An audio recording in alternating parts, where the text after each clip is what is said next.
राम मंदिर, हिंदुत्व और cultural nationalism यानी सांस्कृतिक राष्ट्रवाद, इन तीन विषयों को भाजपा ने देश के हर राज्य में धुरी की तरह इस्तेमाल किया है। सफलता भी मिली है। इसी धुरी के इर्द गिर्द भाजपा बंगाल में भी घूमी, जीती भी, लेकिन ये जीत 5 सालों की यात्रा में पहला कदम है और भाजपा तो इस सोच के साथ बंगाल में दाखिल हुई है कि अब टिकना है। तो ऐसे में भाजपा के सामने चुनौती ये है कि सूबे का मुखिया ऐसे किसी शख्स को बनाया जाए जो इस जीत को पक्का भी कर सके और दोहरा भी सके। कुछ वैसा जैसे योगी आदित्यनाथ ने किया या हिमंता बिस्वा शर्मा ने। भाजपा बिना चेहरे के चुनाव में उतरी, इस सवाल में उलझी नहीं कि ममता का विकल्प कौन होगा, लेकिन अब उसे अपने 100 से ज्यादा विधायक एक नाम के पीछे इकट्ठा करने हैं। क्या उसके पास कोई ऐसा नेता है? एक नाम आगे किया जा रहा है, उत्पल ब्रह्मचारू। पगड़ी से लेकर धोती तक सब कुछ भगवा, बिल्कुल योगी आदित्यनाथ की तरह। बयान भी वैसे ही मुखर, लेकिन सब कुछ योगी जैसा ही नहीं। उत्पल ब्रह्मचारू ने अपने पहनावे में बारीक काम किया है। वो धोती कुर्ता पहनने के बाद शॉल नुमा एक भगवा कपड़ा भी ओढ़ते हैं, जिसे देखकर कहीं ना कहीं आपको विवेकानंद का पहनावा याद आ सकता है। यही कारण है कि इन्हें पश्चिम बंगाल में लोग उत्पल महाराज कहकर बुलाते हैं। फिर जब से इन्होंने भगवा वेशभूषा पर भाजपा का गमछा ओढ़ा है, तब से ये बंगाल के योगी आदित्यनाथ भी कहे जा रहे हैं। क्या उत्पल को मौका मिल सकता है? इस वीडियो में इन्हीं सवालों के जवाब देने की कोशिश करेंगे। पश्चिम बंगाल का दिनाजपुर जिला, विधानसभा सीट कालियागंज। उत्पल महाराज पहली बार चुनाव लड़े और तृणमूल कांग्रेस के निताई बैसु के सामने लगातार बढ़त बनाए रखी। दोपहर 3:30 बजे तक 7 राउंड की गिनती हो चुकी थी। तब तक उत्पल महाराज 43,653 वोट से आगे चल रहे थे, जो जीत का ही संकेत है। मगर ध्यान रहे, ये जीत यूं ही नहीं आई। इसके पीछे उत्पल महाराज की वो जड़ है जिसकी गहराई को भाजपा आलाकमान ने बहुत पहले भांप लिया था। दरअसल उत्पल महाराज की पहचान नेता से पहले एक सन्यासी के तौर पर है, जो लंबे वक्त तक भारत सेवाश्रम संघ के हिस्सा रहे। उत्पल महाराज साल 2000 में आधिकारिक तौर पर भारत सेवाश्रम संघ से जुड़े थे। बाद में कालियागंज और कुनोर में स्थापित संघ के शाखा के प्रमुख भी रहे। बंगाल में भारत सेवाश्रम संघ का प्रमुख होने भर से आपके साथ लाखों लोग जुड़ जाते हैं, जिसका कारण इस संघ का दावा और बंगाल में गहरा प्रभाव है। 1917 में इसकी स्थापना स्वामी प्रणवानंद महाराज ने की थी। तब से ये सामाजिक सेवा के काम करता आ रहा है। जैसे इनके बहुत से कार्यकर्ता की भूमिका बाढ़ और कोविड-19 के वक्त लोगों को राहत पहुंचाने में रही है। इसके अलावा इस संघ का मुख्य उद्देश्य हिंदू धर्म का प्रचार प्रसार है। यह संगठन अस्पताल, स्कूल और आदिवासी कल्याण केंद्र भी चलाता है। 1920 के दशक से ही इस संघ ने बंगाल के ग्रामीण इलाकों, खासकर दलितों और पिछड़ी जातियों के बीच जाकर उन्हें हिंदू समाज की मुख्य धारा से जोड़ने का काम किया है।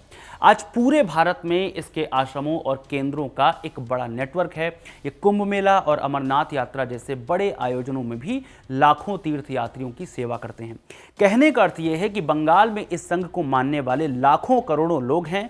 जाहिर है संघ से जुड़े संतों की भी अच्छी फॉलोइंग होगी। यही कारण है कि भाजपा ने उत्पल महाराज को चुना और नतीजा जीत में तब्दील हुआ। अब सवाल वही कि जब बंगाल में भाजपा का हिंदुत्ववादी चेहरा काम तो कर गया, लेकिन क्या इनके अंदर योगी आदित्यनाथ वाली क्वालिटी है? तो इस सवाल का जवाब उत्पल महाराज के बयानों और भाजपा की रणनीति में मिलता है। उत्पल महाराज का साफ मानना है कि राज्य में तुष्टीकरण की राजनीति के कारण हिंदुओं को अपने धार्मिक त्योहार जैसे रथ यात्रा और रामनवमी मनाने के लिए भी पुलिस से विशेष अनुमति लेनी पड़ती है। एक आध्यात्मिक संगठन में रहकर वे हिंदुओं की इन समस्याओं को पूरी तरह से हल नहीं कर पा रहे थे, इसलिए उन्होंने राजनीति का रास्ता चुना। जाहिर है उत्पल महाराज हिंदू अस्मिता और हिंदू एकीकरण की बात करते हैं, जो सीधे तौर पर भाजपा की विचारधारा से मेल खाती है। जिस तरह से वे ममता बनर्जी सरकार पर हिंदुओं को हाशिए पर ढकेलने का आरोप लगाते हैं, उससे साफ है कि अब जीत के बाद भाजपा उन्हें बंगाल में अपने सबसे बड़े हिंदूवादी चेहरे में से एक के रूप में पेश कर सकती है। हालांकि ऐसा होगा या नहीं, ये तो भविष्य के गर्भ में है, लेकिन राजनीतिक दल का दामन थामकर उत्पल महाराज ने माजी में बनाई अपनी छवि जरूर बिगाड़ ली है, जो भाजपा के जहन में होगा भी जरूर। शायद यही एक बड़ा कारण हो सकता है कि उत्पल महाराज को भाजपा एक मुखिया के तौर पर कंसीडर ना करें। दरअसल 16 मार्च 2026 को जब भाजपा ने उनकी उम्मीदवारी की घोषणा की थी, बंगाल में इन्हें मानने वाले 2 धड़ों में बंट गए।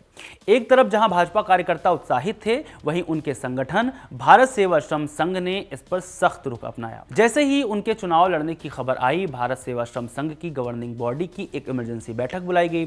संघ के महासचिव स्वामी विश्वात्मानंद ने एक लेटर जारी कर घोषणा की कि उत्पल महाराज को संगठन से निष्कासित किया जाता है। संघ का तर्क था, वे एक पूरी तरह से गैर राजनीतिक, सामाजिक और धार्मिक संगठन है और उनका कोई भी सन्यासी सक्रिय राजनीति में हिस्सा नहीं ले सकता। संघ ने इसे राजनीति का जाल करार दिया और कहा कि राजनीति में जाने से सन्यासी का धार्मिक जीवन नष्ट हो जाता है और वो सांसारिक मोहमाया में डूब जाता है। हालांकि उत्पल महाराज का इस पर अपना अलग पक्ष है। उन्होंने मीडिया को बताया कि मैंने राजनीति में आने से पहले ही संघ को अपनी इच्छा बता दी थी और 17 मार्च को अपना इस्तीफा सौंप दिया था। संन्यास का अर्थ समाज की सेवा है और राजनीति भी सेवा का ही एक माध्यम है। ऋषि अरविंदो से लेकर नेताजी सुभाष चंद्र बोस तक सभी ने राष्ट्र निर्माण के लिए संन्यास और सक्रियता का संतुलन बनाया था। जब शहर जल रहा हो तो मंदिर शांत नहीं रह सकते। खैर, योगी आदित्यनाथ की तरह वेशभूषा और विवेकानंद की तरह दिखने की कोशिश भाजपा कमान को कितना रिझाएगी ये तो वक्त बताएगा। लेकिन उत्पल बाबा के बयानों और उनके समर्थकों का बल भाजपा की विचारधारा से मेल खाने के बावजूद उन्हें अभी मुखिया बनने के लिए मेहनत करनी पड़ सकती है, क्योंकि भारत सेवाश्रम संघ द्वारा उन्हें बाहर निकाला जाना भी एक बड़ी चुनौती है, क्योंकि संघ ने साफ कर दिया है कि वे किसी भी राजनीतिक दल का समर्थन नहीं करते। ऐसे में उत्पल महाराज को विधायक से ज्यादा अपनी पहचान बनाने के लिए सड़क पर उतरना ही होगा।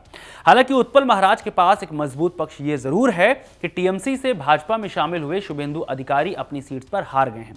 माने भाजपा के पास यह पर्याप्त कारण है कि उन्हें मुख्यमंत्री ना बनाया जाए। फिर किसे नहीं पता कि हरियाणा हो या फिर मध्य प्रदेश या फिर राजस्थान, भाजपा एक ऐसा चेहरा निकालकर कुर्सी पर बैठाती है जो सभी के लिए चौंकाने वाला होता है। क्या पश्चिम बंगाल में भी ऐसा होने वाला है? अपनी राय हमें कमेंट बॉक्स में जरूर बताएं। मेरा नाम है रविशंकर। इस पूरे वीडियो को रिकॉर्ड किया है सर्वेश ने। शुक्रिया।